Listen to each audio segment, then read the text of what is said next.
Vaheguruji Ka Khalsa, Vaheguruji Ki Fateh. Bienvenue à vous mes amis. Aujourd'hui je réponds à la question suivante qui m'a été posée. Comment peut-on accepter les difficultés, les choses, les mauvaises choses qui arrivent dans notre existence, les problèmes qui arrivent dans notre existence?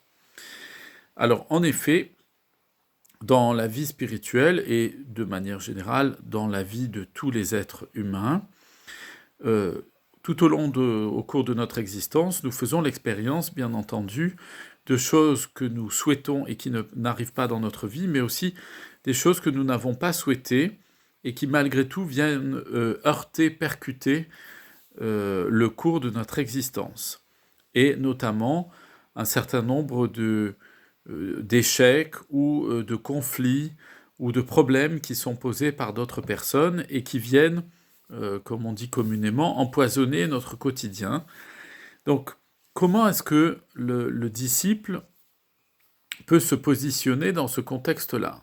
Qu'est-ce qu'on peut faire dans notre vie de toutes ces oppositions, de toutes ces problématiques? Donc, je le résume comme dans la question de départ. Qu'est-ce que je peux faire dans ma vie de toutes ces mauvaises choses qui m'arrivent, de ces choses que je considère comme néfastes? Comment est-ce que je peux les accepter? C'est un peu le sens d'ailleurs de la question qui m'était posée. Donc, ce qu'il faut rappeler tout de suite, c'est que du point de vue de l'enseignement de nos maîtres de mémoire bénis, ils ne font jamais référence à un cadre moralisateur, c'est-à-dire en faisant une sorte de liste des actions qui seraient bonnes et une liste des actions qui seraient mauvaises. Mais à chaque fois, nos maîtres de mémoire bénis nous ont rappelé que ce qui détermine ce qui est bon et ce qui détermine ce qui n'est pas bon, ce qui est mauvais, eh bien, n'est qu'une question de point de vue et de contexte. Donc, ceci étant dit, allons voir tout de suite dans la Bani ce qui nous est enseigné. Alors, évidemment, si on aborde la question sous l'angle uniquement de notre point de vue personnel, c'est-à-dire comment est-ce que je peux gérer, accepter les choses désagréables et mauvaises qui arrivent dans mon existence, eh bien, je risque de m'enfermer, si je fais ça, dans une réflexion sur moi-même. Or, ça pose une question de fond, et une question à la fois essentielle et une question très vaste. Donc, au cours de cet enseignement, je ne pourrai pas être exhaustif, bien entendu, mais je vais indiquer des pistes à la fois de réflexion et des supports de développement au quotidien de votre vie spirituelle. Donc, ça va passer par la question de la volonté divine. Donc, je vais reformuler la question qui m'était posée, plutôt que de poser la question « Comment est-ce que je peux accepter les mauvaises choses qui arrivent dans mon existence ?» On va la reformuler en « Comment est-ce que je peux accepter la volonté de Dieu ?» Pourquoi est-ce que je dis la volonté de Dieu plutôt que les mauvaises choses? Parce que rien n'est en dehors de Vaheguru, ni la réalité physique, ni la réalité spirituelle, et encore moins le destin. Donc, notre destinée, les circonstances qui viennent percuter notre destinée, sont toutes décidées par Vaheguru, et donc, par définition, elles sont l'expression de sa volonté. Donc, allons voir dans la Bani, au Ang 25, à la ligne 11, ce que nous apprend Guru Nanak Dev Ji. Jyoti se pave nan kahu kam soi parvano. C'est-à-dire, quoi qu'il plaise au Seigneur suprême, au Nanak, sa décision, sa volonté, sa décision est acceptable. Le mot ici employé, c'est hukum. Hukam, c'est l'ordre, comme un ordre militaire, c'est-à-dire c'est une décision qui produit des effets. Eh bien, la Guru Nanak Dev Ji nous dit que toutes les choses nous arrivent en fonction de la volonté de Vaheguru d'organiser notre destin. Et que toutes ces décisions qui sont prises par le Seigneur suprême et qui s'appliquent immédiatement à notre existence sont, parce qu'elles sont l'exercice de sa volonté, sont donc utiles à notre croissance et à notre développement spirituel. Donc, ici, dans un principe général, Guru Nanak Dev Ji nous rappelle que Vaheguru, le Seigneur suprême, est la source de tout ce qui arrive dans notre existence. Les choses agréables comme celles qui sont désagréables. Ainsi, pour commencer à répondre partiellement à la question initiale, comment peut-on considérer et accepter les mauvaises choses qui arrivent dans notre vie? Eh bien, il faut considérer qu'il n'y a pas de mauvaises choses ou de bonnes choses, mais qu'il y a des événements qui sont la manifestation de la volonté de Vaheguru dans notre existence, et que si nous vivons ces événements négatifs ou ces rencontres négatives, eh bien, c'est en vue d'un plus grand bien, et ce plus grand bien nous concernant, c'est notre croissance dans le chemin de la libération spirituelle du cycle infernal des réincarnations, des souffrances et de l'attachement à notre ego, qui est la première, qui est la racine, qui est la première cause de tout ce qui nous limite et de tout ce qui nous met en frustration et en souffrance. Ainsi, nous comprenons que, effectivement, le chemin qui permet d'accepter les épreuves qui arrivent dans notre existence et d'en accepter les conséquences négatives, c'est en fait, fondamentalement, accepter la volonté de Vaheguru, accepter la volonté de Dieu. Ceci nous est confirmé par Guru Amar Das Ji au Ang 34 à la ligne 14, où nous lisons Satgur ka pana man lahi vichau ap gavai. Autrement dit, j'accepterai la volonté du Maître véritable, du Seigneur véritable, et j'éradiquerai l'attachement à moi-même qui réside à l'intérieur de moi. Donc ici, Guru Amar Das Ji nous dit que lorsque dans notre existence, nous sommes pris dans les épreuves ou des attaques qui sont menées contre nous extérieurement par des personnes qui veulent nous nuire ou nous poser des problèmes et ainsi de suite, eh bien, il faut se dire tout de suite que la solution va se trouver dans le fait que nous acceptions que ces personnes ou ces événements négatifs sont l'expression de la volonté divine à notre égard. C'est la raison pour laquelle ici, le verbe utilisé pour accepter a une connotation de futur. J'accepterai la volonté du Seigneur véritable et j'éradiquerai l'attachement, la maladie de l'ego qui est à l'intérieur de ma personne. Donc, nous comprenons que pour accepter la volonté de Dieu dans notre vie, nous devons d'abord nous détacher de notre ego, c'est-à-dire nous devons cesser de vouloir faire correspondre la réalité à l'analyse que nous en faisons. Et c'est un des points fondamentaux du problème, justement, de nombreuses personnes qui vont rejeter Dieu ou qui vont dire « moi je ne crois pas parce que si Dieu existait, il n'y aurait pas la souffrance dans le monde, il n'y aurait pas des enfants jeunes qui mourraient, etc. » Donc si ça arrive, c'est qu'il n'existe pas. C'est tout à fait le contraire. D'un point de vue spirituel, c'est parce que cela arrive, donc cela démontre que le Seigneur suprême existe. Pourquoi ? Parce que dans le premier cas de figure, dire que on ne croit pas en Dieu parce que sinon, dans le monde, il n'y aurait pas de souffrance, eh bien, c'est une pensée qui est attachée à notre propre ego, si nous la tenons. Comment ça ? Parce que nous considérons, en proférant cette phrase-là, que nous sommes l'étalon, c'est-à-dire la mesure, de l'exercice de la volonté divine. Autrement dit, nous nous faisons les juges de l'action de Dieu. Mais comment pourrions-nous poser un regard général sur l'action de Vaheguru dans l'ensemble de sa création, puisque nous sommes ses créatures. Le vase qui est façonné par le potier, ce vase ne peut rien comprendre aux décisions du potier de lui donner plutôt telle forme que telle autre forme.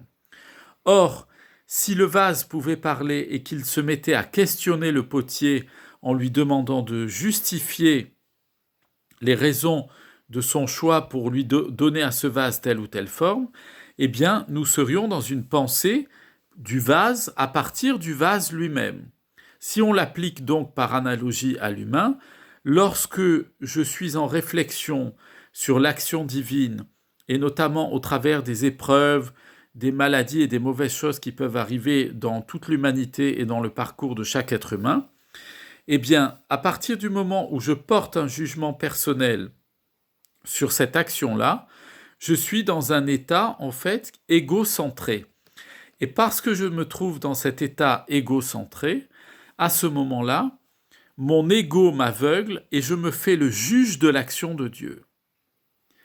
Et donc, je suis complètement dans l'ignorance à ce moment-là, puisque je fais dépendre l'action de Dieu de mon jugement. Autrement dit, je demande à Dieu des comptes.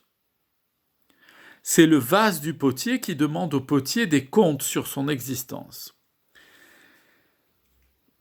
Guru Arjan Dev dit, au Ang 44 à la ligne 3, vient compléter le développement qui a été fait après Guru Nanak Dev Ji par Guru Amar Das, comme on vient de l'entendre, et il nous enseigne la chose suivante. Ikasesiyo mania tahoha nirchal chit. Autrement dit, lorsque l'esprit, ici c'est le mental, lorsque le mental accepte, donc il est dans l'acceptation de la volonté de Dieu, et il a trouvé sa satisfaction dans le Seigneur unique, alors la conscience se trouve stabilisée. Donc autrement dit, Guru Arjan Dev nous explique ici que lorsque le mental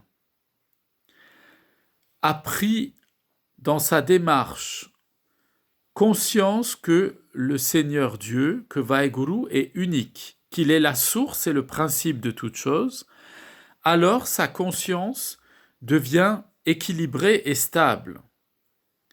Ce qui veut dire que, d'un point de vue spirituel, il n'est pas possible de raisonner, de porter un discours sur les épreuves que nous vivons dans notre existence et sur le sens des mauvaises choses qui arrivent dans notre vie, si au départ, on n'a pas purifié le mental en lui faisant comprendre que Dieu est unique. Et parce que Dieu est unique et qu'il est la source de tout ce qui est et de tout ce qui n'est pas, il est évident que lorsque nous vivons quelque chose de désagréable, cette chose désagréable est la forme que Vaheguru a prise pour nous conduire à la bonne destination dans notre incarnation présente telle que nous sommes.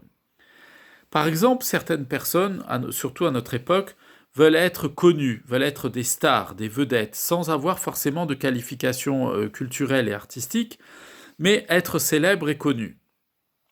Eh bien, toutes les personnes qui vont poursuivre ce rêve-là vont se retrouver quasiment à 99% très frustrées, aigries et insatisfaites.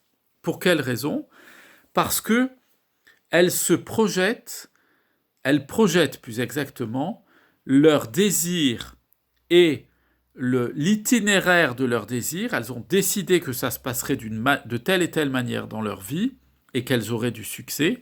Eh bien, lorsque Vaheguru les ramène au réel, elles vont se rendre compte qu'elles n'ont pas de succès et pour elles, le choc avec la réalité va être fracassant.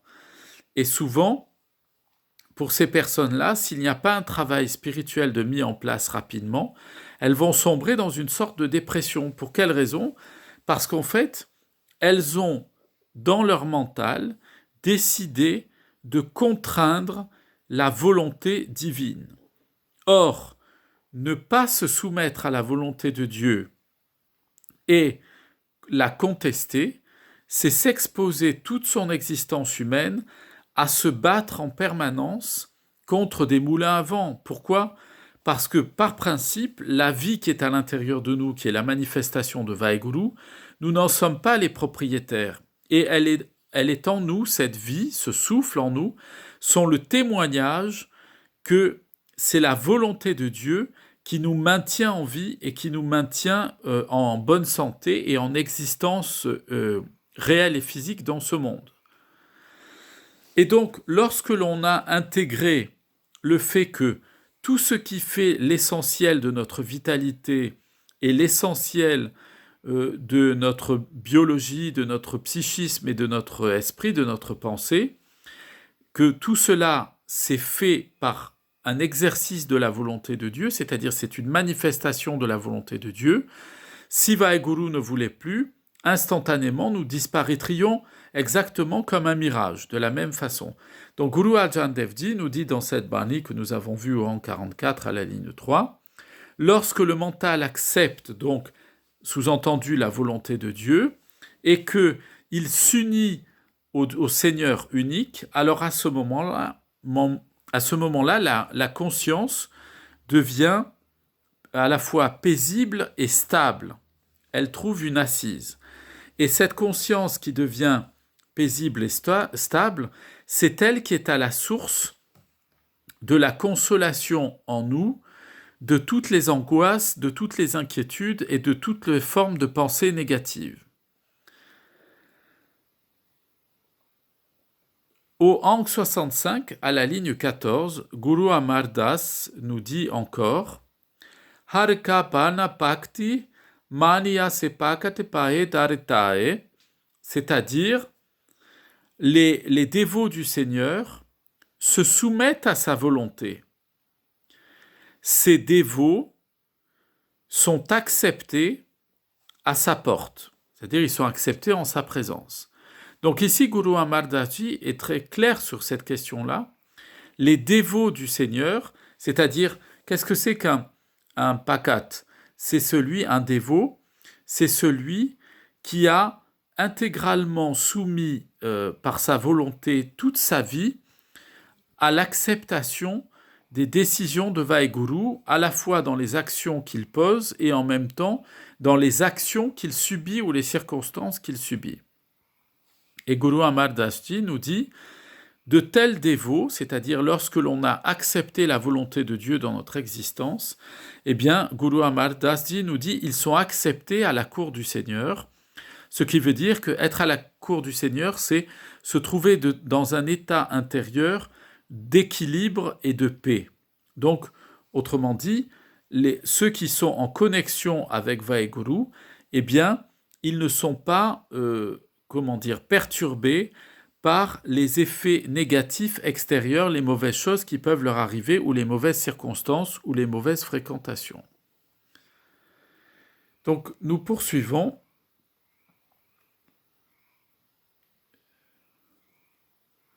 Au Ang 74 à la ligne 5, nous lisons Po mane kia tud upre tua pe pai tae dio. Je place ma foi en toi, ma confiance en toi, je t'en supplie, accepte-moi. Un des moteurs en nous de l'acceptation de la volonté de Dieu, c'est la confiance que nous plaçons en Vaheguru.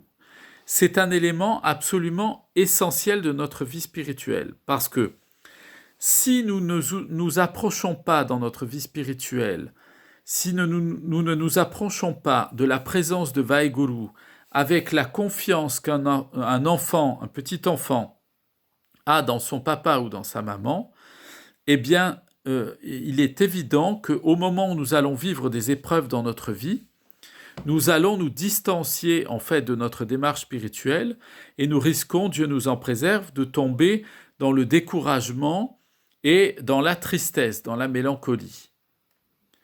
Donc ici, Guru Arjan Dev Ji nous dit, c'est lorsque je place toute ma foi, exactement, lorsque je place toute ma foi en toi, alors tu vas m'accepter. Ce qui veut dire qu'on ne peut pas entrer dans une vision spirituelle juste des épreuves que nous vivons si nous ne passons pas d'abord par l'installation dans notre vie d'une relation d'amour avec Vaheguru, avec le Seigneur suprême. Et c'est un point sur lequel nos maîtres de mémoire bénis ont tous insisté à chacune des périodes de l'histoire qu'ils ont occupées, en diffusant le message de Vaheguru. Ils ont sans cesse rappelé que s'il n'y a pas en nous de bhakti, s'il n'y a pas en nous de capacité à devenir un bhagat, c'est-à-dire de devenir un amoureux de Dieu, eh bien, si nous n'avons pas développé ça en nous, jamais nous n'accepterons les choses qui arrivent dans notre existence, encore plus quand elles sont négatives, agressives, violentes ou mauvaises. Or, c'est cette relation amoureuse installée par la vie dévotionnelle, cette connexion amoureuse au Seigneur suprême, qui va nous équiper mentalement, qui va convertir notre man, notre mental, c'est-à-dire lui donner, convertere en latin, ça veut dire changer de direction, qui va donner une nouvelle direction à notre man, qui ne va plus penser à partir de lui-même, mais qui va penser à partir du prem, à partir de l'amour, c'est-à-dire d'une expérience qui ne nécessite pas la cérébralisation de la relation avec Vaheguru et des décisions qu'il prend sur notre destinée. Autrement dit, nous dit ici Guru Amar Das Ji, c'est Guru Arjan, Devji, c'est en fait se remettre intégralement, s'abandonner intégralement à la volonté du Seigneur suprême. Si on dit au Seigneur Vaheguru, voilà Seigneur suprême, j'ai des inquiétudes dans ma vie, mais j'ai confiance en toi, je sais que quoi qu'il m'arrive dans l'existence, tu fais tout concourir à mon bien, tout va se passer pour mon bien et pour mon évolution spirituelle. Eh bien, si l'on entre dans cette démarche-là, alors s'évanouissent en nous toutes les craintes, les angoisses, les doutes et les suspicions qu'on peut avoir sur nous-mêmes, sur notre destin, et surtout sur le regard que nous portons face aux épreuves que nous traversons. Si nous ne portons pas ce regard immergé dans la relation d'amour, la relation amoureuse que nous avons au Seigneur Vaheguru, eh bien à ce moment-là, nous allons tomber dans le découragement, et le découragement, ça fait tomber dans le monde matérialiste. Pourquoi ? Parce que le monde matérialiste, c'est un monde qu'on peut toucher, qu'on peut prendre avec ses mains, qui a des limites, et ça rassure notre psychisme de trouver une réalité physique avec des limites. Mais le monde spirituel n'est pas composé de limites, justement. Il est bien au contraire un monde dans lequel les limites sont repoussées à l'infini, c'est-à-dire c'est un monde en expansion permanente. Eh bien, notre acceptation dans notre vie des épreuves qui nous arrivent ou des mauvaises choses qui nous arrivent, cette acceptation de la volonté de Dieu sur nous, nous fait entrer dans une dimension supranaturelle, c'est-à-dire nous fait entrer dans l'expérience que nous avons de la dimension sans limite, infinie, du Seigneur suprême, de Vaheguru. Et c'est ça, la recherche de la mukti, de la libération, c'est cette expérience de s'immerger totalement en Vaheguru pour ne plus être distinct de lui et expérimenter une joie et un bonheur sans limite et qui ne connaît absolument pas de fin. Lorsque nous lisons au Ang 109 à la ligne 6, c'est toujours Guru Arjan Devji qui nous enseigne. Nous lisons le verset suivant, la bani suivante. Nanak kao prabhe hoe dayala terakita sahana. Dieu est devenu miséricordieux envers Nanak. J'accepte avec beaucoup de joie, de plaisir, l'exercice de ta volonté sur moi. Ici, Guru Arjan Devji nous dit que le principe par lequel nous pouvons entrer dans une démarche d'acceptation des choses pénibles, désagréables, des épreuves, des souffrances et des frustrations qui arrivent dans notre existence, comment les sublimer, eh bien nous allons pouvoir les accepter si nous regardons le Seigneur suprême comme celui qui est plein de miséricorde et de bonté envers nous. c'est seulement à cette condition-là qu'on peut développer une vie spirituelle qui ne se laisse pas perturber par les questions existentielles, des angoisses d'ordre matériel ou d'ordre psychique. Pour quelle raison?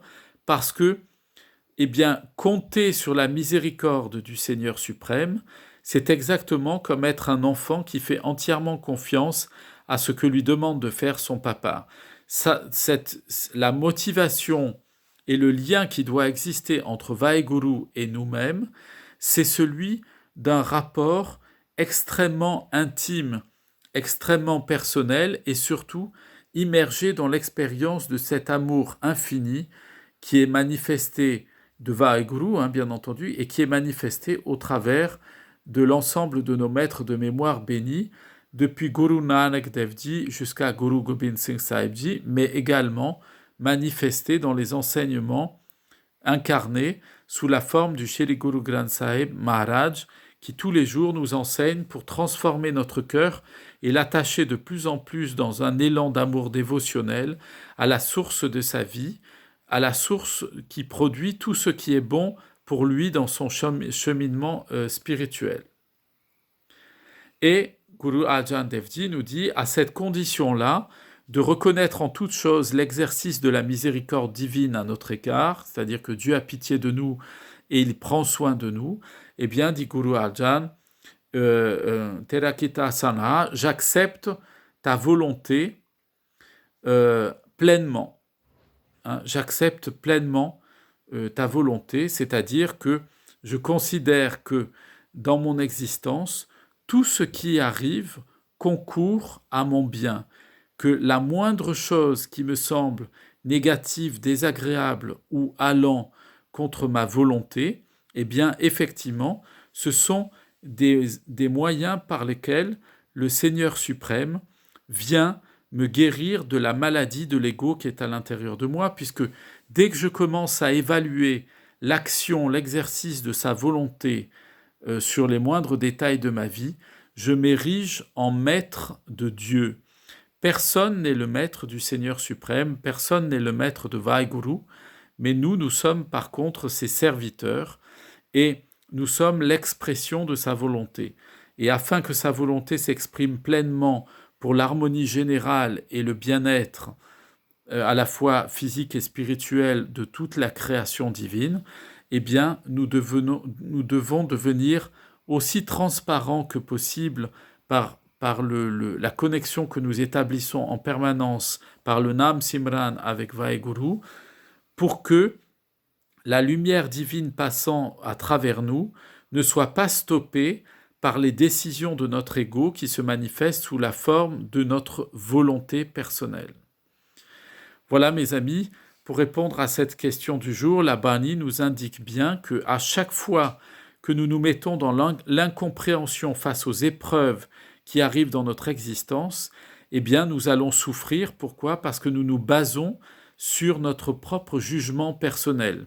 Mais dès que il nous arrive une épreuve ou des choses désagréables et que nous la remettons symboliquement, c'est une métaphore, entre les mains de Vaheguru, eh bien, à ce moment-là, il va nous décharger de ce fardeau lourd qui pèse sur nous et il va le prendre en charge. Et à partir de ce moment-là, nous lui remettons la destinée de notre propre existence, car nous savons que lui, qui a la vision du passé, du présent et du futur, puisqu'il est l'origine, le principe et l'être de toute chose, nous savons qu'il va nous faire passer par tous les chemins qui seront très utiles à notre bonheur éternel, c'est-à-dire à la fusion que nous obtiendrons en lui pour que notre conscience, qui se dissoudra complètement dans la sienne, eh bien, ne restera plus jamais prisonnière des angoisses, des questions, des interrogations